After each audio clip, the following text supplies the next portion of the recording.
buenas tardes, mis estimados estudiantes. Sean todos bienvenidos a este encuentro multimodal de ciencia de los materiales. Dado que vamos a dar esta clase, esta segunda clase del módulo 3, referente a las aleaciones hierro-carburo y aleaciones y fundiciones, esto es continuación del módulo 3 que vimos la clase pasada. Entonces, en la tarde de hoy, vamos a hablar un poquito de las aleaciones hierro-carburo y cómo están conformadas. Fíjate que estos diagramas ya digamos, lo hemos manejado un poco en la clase pasada. Vamos a ver, esta es como la teoría que también justifica esos diagramas un poquito más profundos. Los diagramas de hierro-carbono, vamos a ver 3 puntos aquí, los diagramas de hierro-carbono, como número 1, como número 2, aceros y fundiciones, y como número 3, aceros inoxidables, y la curva de tratamientos térmicos de acero, porque en la clase pasada también vimos esos tratamientos. Hoy vamos a profundizar un poquito más de manera teórica cada uno de estos. Dice, para arrancar, el sistema de aleaciones binarios más importante de hierro-carbono, los aceros y fundiciones son aleaciones hierro-carbono. Las clasificaciones de las aleaciones ferras, según el contenido en carbono, comprenden 3 grandes grupos: lo que es hierro, cuando contiene menos de 0,08, eso ya lo habíamos hablado, en porcentaje de carbono, cuando son aceros, cuando las aleaciones de hierro-carbono tienen un contenido mayor a 0,8 y menor del 2,11%. Recuerde que hay una mala percepción, yo creo que en la clase pasada yo también lo aclaré un poco, que no en esta clase, sino en el trimestre pasado, un estudiante me preguntaba, bueno, profesor, pero si me dice que el hierro es un mineral y que, digamos, en la naturaleza se encuentra, es como un polvo prácticamente. Se agarra el hierro, el mineral, y usted le hace así con las manos y se le desvanece como si fuera un cubo de sal. Cuando se hace la aleación hierro-carbono, que se funden los dos, se logra conseguir un tipo de hierro o aceros, pero ese porcentaje de carbono no puede hacerlo, no puede ser tan alto por la sencilla razón de que le daría una super resistencia, pero al mismo tiempo lo haría frágil. Una de las anécdotas también que por ahí hay de este tipo es el hundimiento del Titanic. Algunos decían, pero a la final esa hipótesis se descartó, porque decían que el hundimiento del Titanic se debía a que el casco del barco, o sea, el casco, estaba construido con un acero que tenía un porcentaje mucho mayor al 2,11% de carbono, creo que era el 6%. Tesis que luego se desmanteló con el tiempo, porque en realidad los que fueron de mala calidad de fundición fueron los remaches que unían el casco. Después determinaron los estudios que el casco del acero con que fue construido el casco sí tenía los porcentajes correctos, pero los remaches, que también eran de acero, tenían un alto, algunos tenían mucho carbono y otros tenían muy poco carbono, entonces había una variabilidad de porcentaje de carbono, lo cual ocasionaba que en su efecto el Titanic, cuando chocó contra el iceberg, se fracturaron la costura, digamos, la costura del casco, y por ahí fue donde se metió gran parte del agua. De hecho, en un análisis que se hizo reciente, porque donde está la sala de máquinas del barco, en la parte de abajo, ellos trancaban las compuertas, y bastaría con trancar las compuertas, claro que murieron seres humanos, trancaban las compuertas para que no subiera más el agua hacia arriba, y el barco todavía teniendo, digamos, enlagunada la parte de abajo, tenía capacidad de flotabilidad. Entonces, ¿qué pasa? Que a pesar de que se trancaron todas las compuertas, el casco se abrió fue por la costura que tenía el casco del barco. Entonces, de esta manera se determinó que por una mala aleación en los remaches, no del casco, sino de los remaches que hacían la costura en diferentes placas de acero, se determinó que no tenían los porcentajes correctos. Entonces, fíjate que lo importante de lo que es esta materia, ciencia de los materiales, en lo que es la parte de megaestructuras, ¿no? Porque si nos ponemos a ver, incluso ahorita en el mundo moderno, casi todas las estructuras se está sustituyendo lo que es el hormigón, lo que es el concreto, concreto armado, lo que se llama el hormigón, que es cemento y cabilla y arena para armar lo que conocemos como concreto armado, se están sustituyendo por estructuras metálicas. Entonces, esto juega un papel muy importante porque si se hace una estructura metálica, como la que ya hemos visto en diferentes centros comerciales, incluso en urbanismo, para construir apartamentos, son de estructura metálica. De hecho, Pellizares hacía aquí en San Cristóbal, no estoy muy claro si lo está haciendo, pero lo hacía, trabajo de salvedadura, unas estructuras metálicas para construir centros comerciales, incluso para construir puentes. Entonces es muy importante. Vamos a ver, comenzar acá con el diagrama de hierro-carbono, en fases en el sistema de hierro-carbono F3C, en la figura 4.1, ahorita la vamos a ver, se representa el diagrama de fase del sistema binario F3-F3C para contenidos de alto hierro. El hierro sufre cambios estructurales con temperaturas antes de fundir. A temperatura ambiente, la forma estable, la forma establece la ferrita, sí, que aproximadamente sea a 912 grados centígrados. La ferrita sufre una transformación polimórfica a austenita y la austenita se transforma en otra fase a 1394 grados Celsius, que se conoce como ferrita delta, la cual funde a 1538 grados. Dice, todos estos cambios se pueden observar en el eje vertical del diagrama de fases para el hierro puro. El otro eje, la figura 4.1, solo llega a un 6.70% en carbono, concentración que coincide con el 100% molar del compuesto intermedio del carbono 3C, conocido como carburo de hierro o cementita. Cuando yo le nombre F3C, carburo de hierro cementita. Los porcentajes estos son la parte entre el 6.70% de carbono y el 100% de carbono puro. No es importante desde el punto de vista tecnológico, y no se va a estudiar. Bueno, quiere decir que la cementita no se va a estudiar. El carbono, en un soluto interseccional en el hierro y forma disoluciones sólidas como la ferrita alfa y gamma. Con la austenita, la ferrita tiene una estructura BSC, base centrada en el centro, estructura cúbica centrada en el centro. En los intersticios se puede situar muy poco carbono, el máximo es de 0.022% a 727 grados centígrados, aunque en proporción muy baja, ¿no?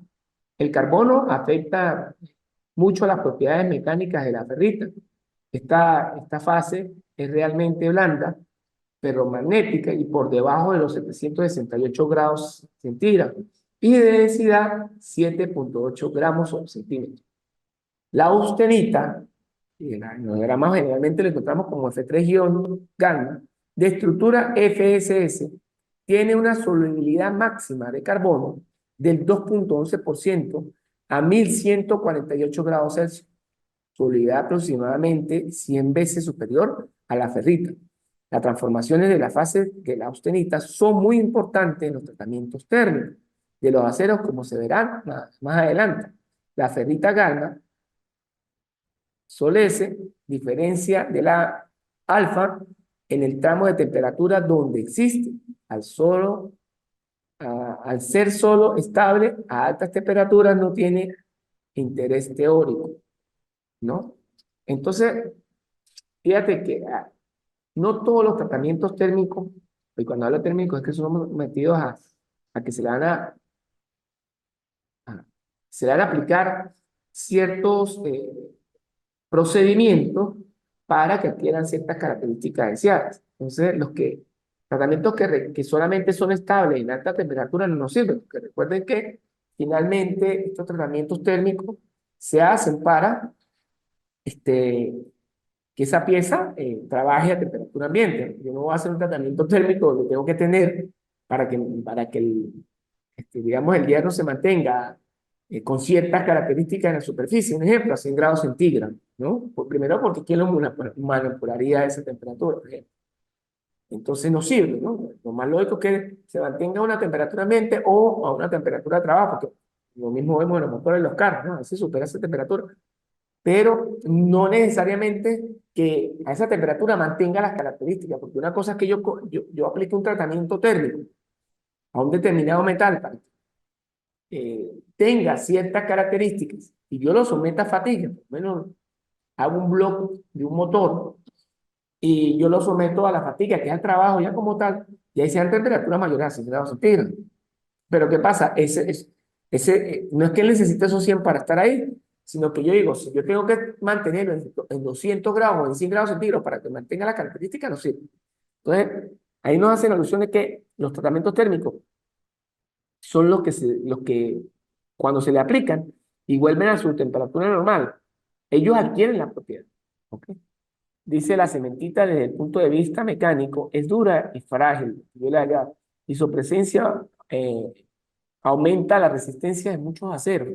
Desde un punto de vista estricto, la cementita es meta estable y se calienta de 670 grados centígrados a 700 grados centígrados.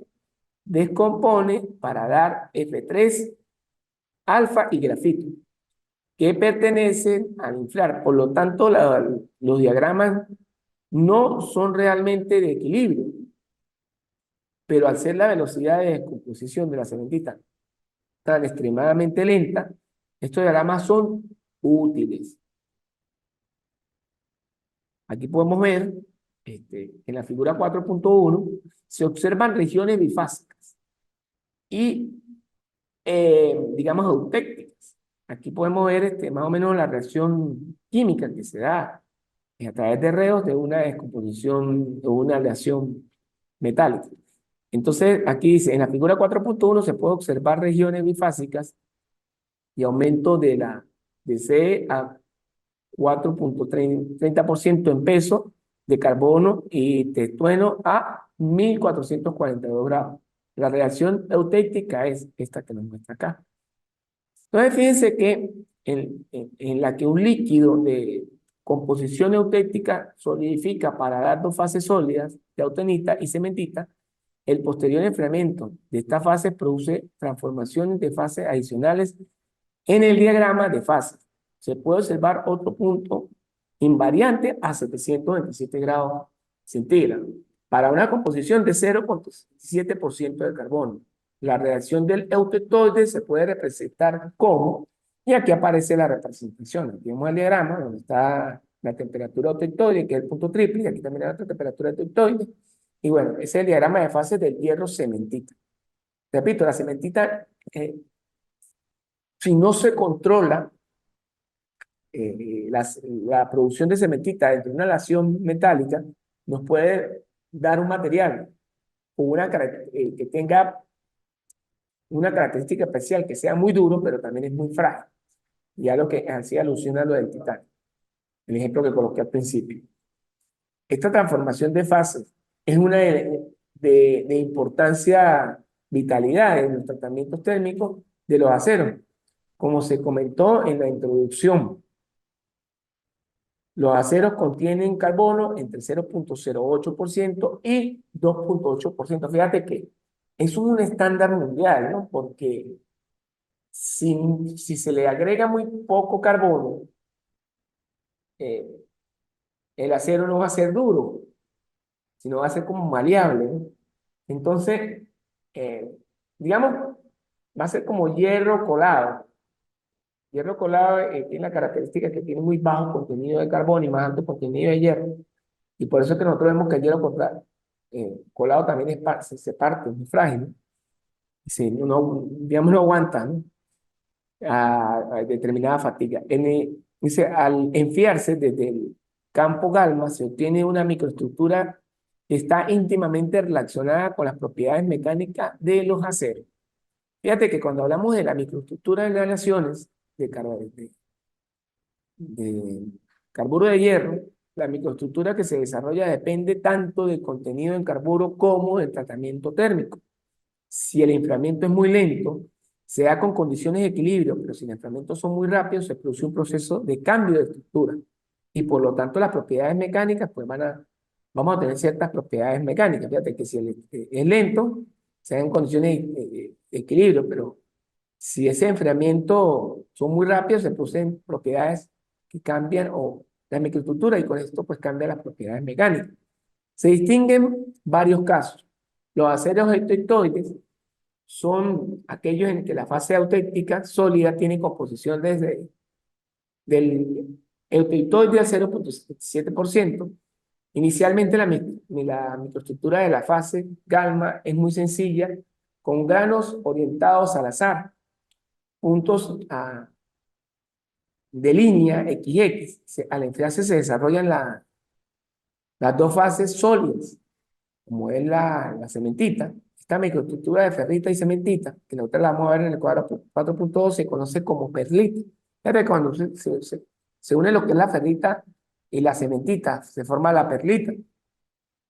Y el nombre deriva de la aparición de la madre perla bajo el microscopio. O sea, que vamos a ver como una perlita, todo el mundo gusta una perla que es redondita, mecánicamente. Dice, las perlitas tienen propiedades internas entre las blandas y dúctiles y las ferritas, las duras y quebradizas. Entonces, la perlita, de pronto, pues, cuando son dúctiles, vamos a ver en las relaciones que tienen también plomo, ¿no? Dice, los aceros, estos son las relaciones eutectoides, ahora vamos a ver las relaciones hipoectoides, son aquellas en las que la fase austética sólida tiene un contenido de carbono inferior al eutectoide, que es 0,77. Los cambios en la microestructura del acero de esta composición se dan en la figura 4.4 a temperatura de 875 grados centígrados. La microestructura de la fase gamma es homogénea con granos orientados al azar. Dice, al enfriar se desarrolla la fase alfa y nos encontramos en una región bifásica. Dice, en este punto se ha segregado un poco de fase alfa. Al bajar en temperatura al punto de línea Y', aumenta el contenido de la fase, ahorita lo vamos a ver en el diagrama alfa, aunque la proporción depende de la posición inicial del acero epotectoide. La mayor cantidad de la fase alfa se forma en los límites de los granos de fase inicial, alfa. Al enfriar, pasamos a través de la temperatura del epotectoide del punto F de la línea Y'. En esta transformación de fase, la ferrita no cambia prácticamente y la austenita que queda se transforma en perlita, dando la microestructura característica de los aceros hipotectoides. La ferrita de la perlita se denomina ferrita eutectoide, formando a temperaturas del eutectoide y proveniente de los granos que restaban de la austenita. La ferrita formada antes del eutectoide en los límites de grano de la austenita se denominan ferrita peroxitoide. Esta microestructura siempre se observa en los aceros hipotectoides y digamos, han sido enfriados lentamente, se han sido enfriados lentamente y y son los más comunes. Vamos a ver, fíjate que ya vimos los hipotectoides, son los que oscilan con una composición de 0,77%, los hipotectoides que están por debajo del 0,77%. Y vamos a ver los hiperetectoides. Son aquellos en los que la fase la fase austenítica sólida tiene un contenido de carbono entre 0,77% y, perdón, 0,77% y 2,11%. Los cambios en la microestructura de un acero de esta composición se dan en la figura 10.4 para una temperatura de 900 grados. Al enfriar se desarrolla la cementita y nos encontramos en una región bifásica de cementita, punto H de la línea ZZ. Ahorita la vamos a ver. Y la cementita se comienza a formar en los límites de grano de la austenita. Fíjense que esta cementita se denomina cementita protectoide, ya que se ha formado antes de la reacción eutectoide al descender por debajo de la temperatura auténtica. Recuerden que la temperatura auténtica sea en el punto triple, ¿no? Eso lo explicamos en la clase pasada, cuando vimos, creo que en la antepasada también. Toda la austenita remanente de la composición euteitoide se transforma en perlita. Punto I de la línea ZZ, por lo tanto la microestructura es perlita y cementita proteictoide. Entonces aquí van a ver, a analizar cada uno de esos puntos que acabamos de nombrar. Tenemos el diagrama que está, cuya temperatura veníamos hablando que era cerca de los 700, la primera, casi los 800,75 grados Celsius, y la segunda, no, esta que se da a 900 grados, o por encima de 900 grados, y esta que se da a 900. Fíjense que desde el punto de vista de la representación esquemática de la microestructura del acero euteitoide, se van a ver como pequeñas láminas, ¿sí? Microestructura eh, elíptica de un acero euteitoide, mostrando láminas alternativas de ferrita, fase clara, y cementita, fase oscura. Fíjate que vamos a tener como pequeños eh, surcos, ¿no? Entonces, en esos surcos vamos a ver que la fase clara está dada por la ferrita y la cementita por la parte oscura. Del lado derecho, en la figura 4.5, que la que acaba de explicar la figura 4.3, que es la microestructura de la perlita de un acero euteitoide, y la 4.5, que es la foto, esta sí es tomada directamente de un microscopio, fotomicrografía de un acero con el 0.38% de microestructura constituida por perlita y ferrita preotectoide. Aquí continuamos y vemos del lado izquierdo un diagrama de fase de representación esquemática de la microestructura de un acero hipertectoide, y vemos los diferentes surcos que se van formando a medida que la temperatura asciende y desciende en su respectivo diagrama. Del lado derecho, en la figura 4.8, una fotomicrografía de un acero con microestructura de esferoidita. Las partículas pequeñas son cementita en un matriz continuada de ferrita. Entonces fíjate que estos se ven como goticas, pequeñas goticas de agua, ¿no? ¿Ok? Y finalmente en la figura 4.7 de este lado, fotomicrografía de un acero con el 1.4% de carbono. Fíjate que siempre estos porcentajes van a oscilar entre 0,77 y 2.11%.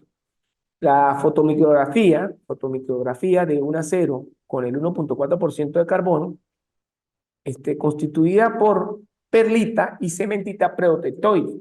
Y fíjate que en la 4.9 vamos a observar lo que es una fotomicrografía de un acero como con microestructura martensita.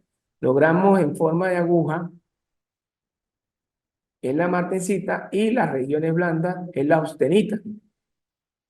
Fíjense que aquí vamos a ver como más cristales, los surcos un poquito más cerrados, y vamos a ver una estructura un poquito más compleja. Dice, al igual que los aceros, las fundiciones se pueden clasificar como fundiciones eutécticas. Fíjate que también ya vimos que los aceros tienen su clasificación, ahora las fundiciones también tienen su clasificación, fundiciones eutécticas, cuando el contenido de carbono empezó, cuando el contenido de el carbono es el 4.3% en peso. Fundiciones hipotectoides cuando el contenido de carbono es menor, y fundiciones hipertectoides cuando el contenido de carbono es mayor.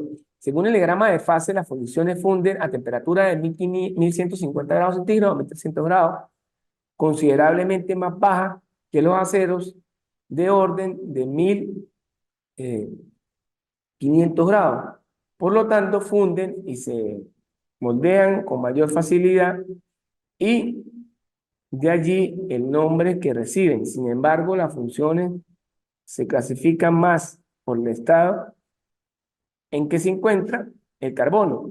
Ya se ha comentado que la cementita es metastable y se descompone para hacer lo que es ferrita y grafito. Ya se ha comentado también que la cementita, los elementos principales, algunos elementos, ¿sí? En el enfriamiento, en el enfriamiento lento y la presencia de algunos elementos principales de silicio con una concentración del 1% favorece el proceso de la permanencia de otros.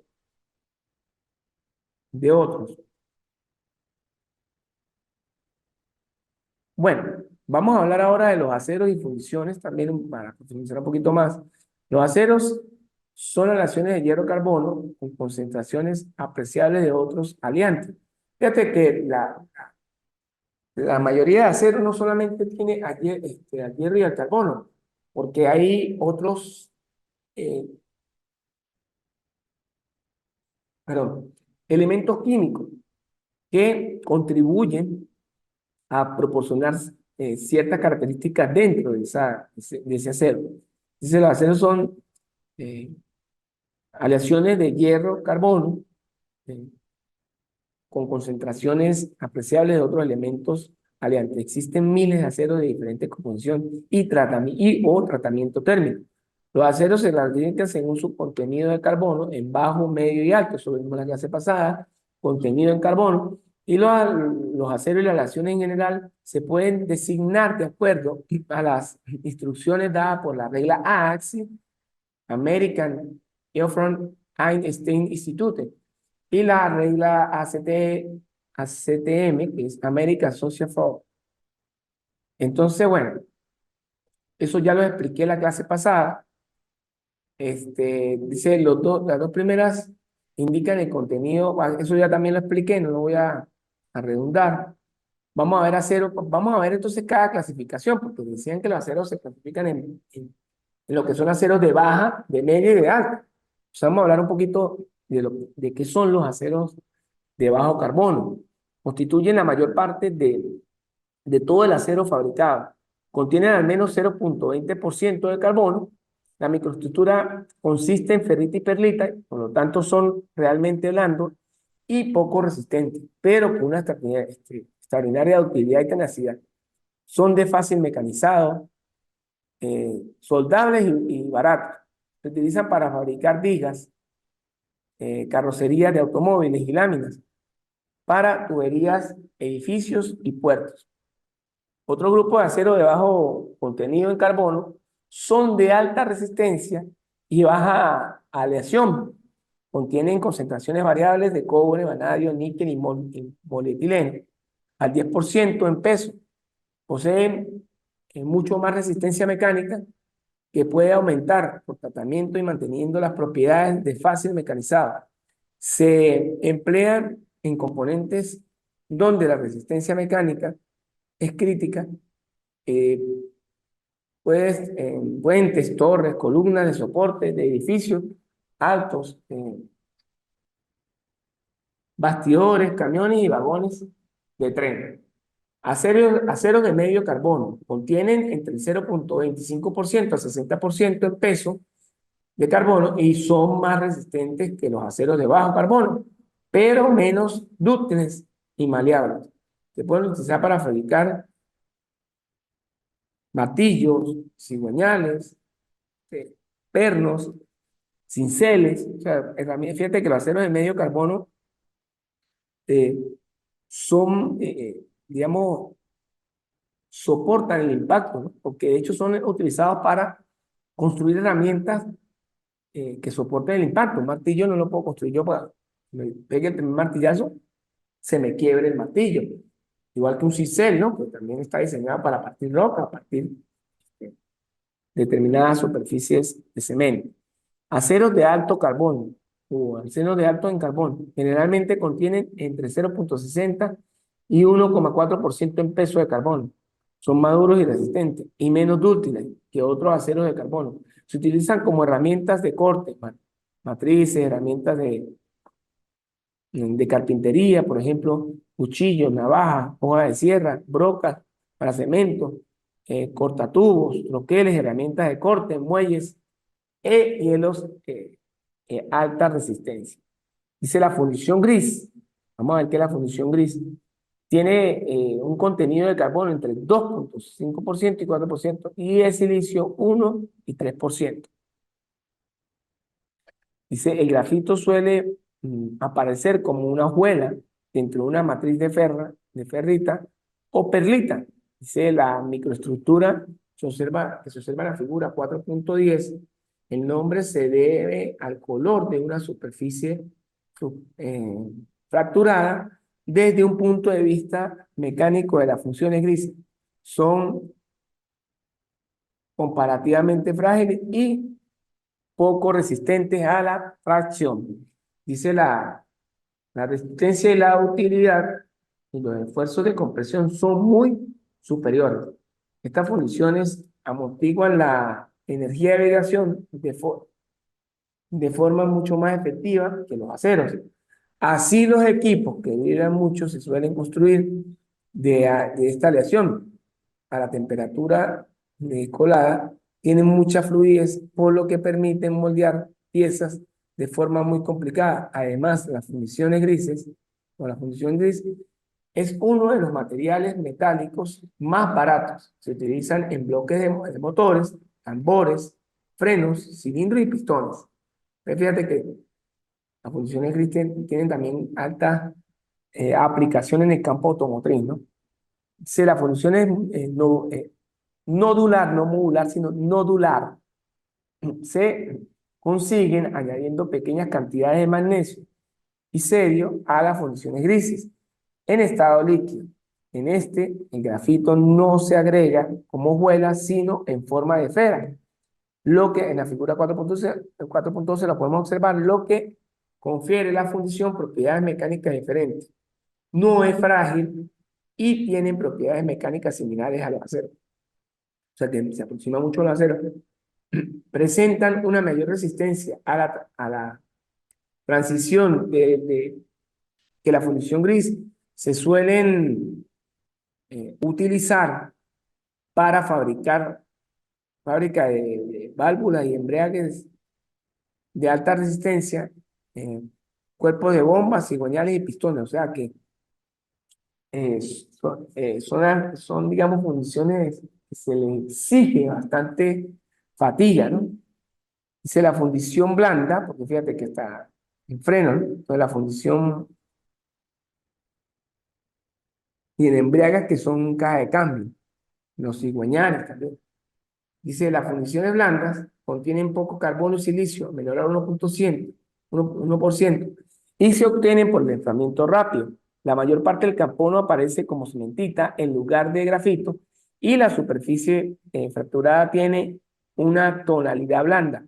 La microestructura es inmecanizable, su aplicación se limita a componentes de gran dureza y resistencia y el desgaste, y sin utilidad como los cilindros de trenes de laminación. Los cilindros de trenes de laminación, ustedes lo vieron perdón, lo van a ver en lo que son procesos de manufactura 1, van a tener la productividad, cuáles son los trenes de laminación, que son dos rodillos, son varios rodillos colocados de manera sincronizada y de manera secuencial para reducir el espesor de una lámina o obtener una lámina, mejor dicho. Las fundiciones maleables se obtienen a partir de las fundiciones blandas por calentamiento prolongado en la atmósfera inerte para prevenir la oxidación a temperaturas entre 800 y 900 grados centígrados. En estas condiciones, la cementita se compone para dar grafito en forma de roseta dentro de la matriz ferrita o perlita. La microestructura se representa en la figura 4.11 y se puede emplear en tubos de dirección y embriague, la transmisión muelle y parte de la válvula.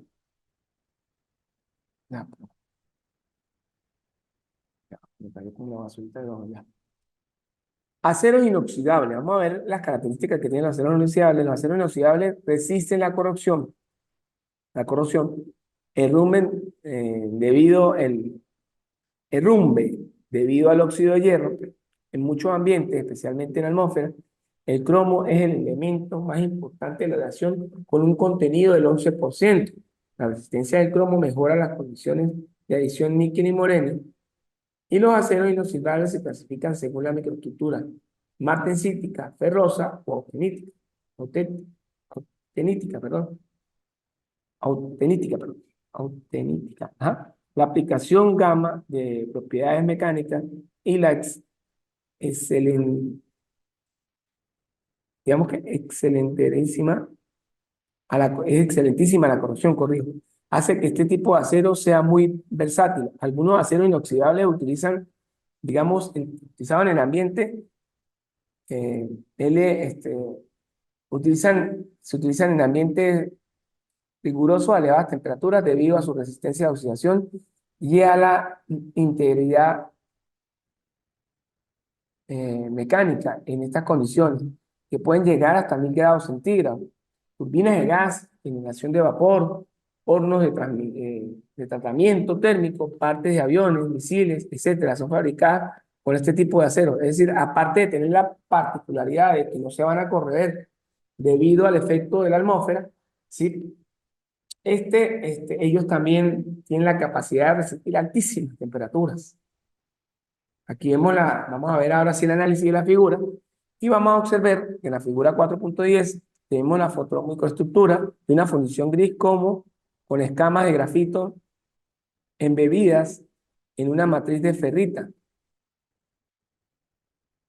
Y la vemos en la 4.12, fotomicrografía de una fundición blanda. Dice, las regiones claras son cementitas rodeadas por perlitas.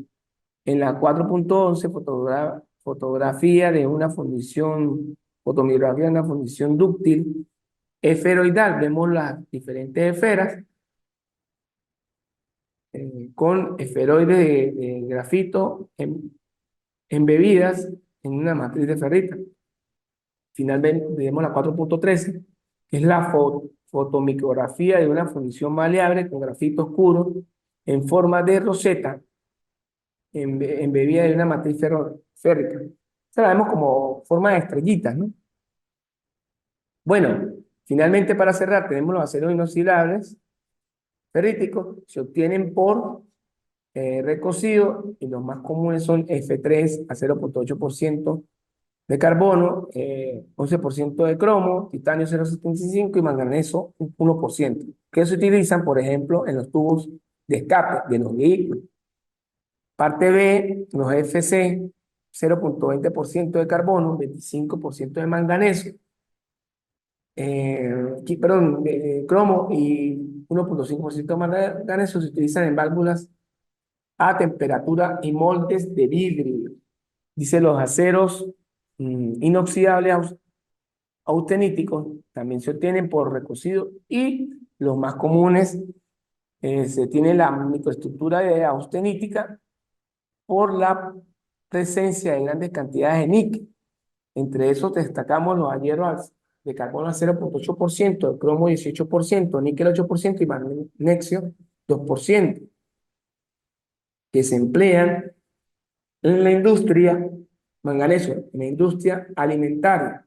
Fíjate que estos aceros se utilizan para hacer recipientes donde se va a cocinar comida. No todos los aceros se pueden cocinar comida, ¿no? Algunos botan algún humillo o son tóxicos para la salud. Eh, Hierro F3 a 0.8 de carbono y 18% de níquel y 2% de manganesio, perdón, que se emplea en la industria alimenticia. Parte B, hay otro que es de hierro, carbono a 0.3, cromo 17%, níquel 12%, moleno 2.5 y magnesio 2%, que se utiliza en la estructura sólida. Son los más comunes los aceros inoxidables martensíticos. Son los más comunes los aceros inoxidables martensíticos. Se obtienen por recocido, templado y revenido. Y las dos composiciones más comunes son hierro-carbono, cromo y magnesio al 1.100, porque se emplea, por ejemplo, en los camiones de rines, en los cañones de rifles, corrijo, cañones de rifles, corrijo.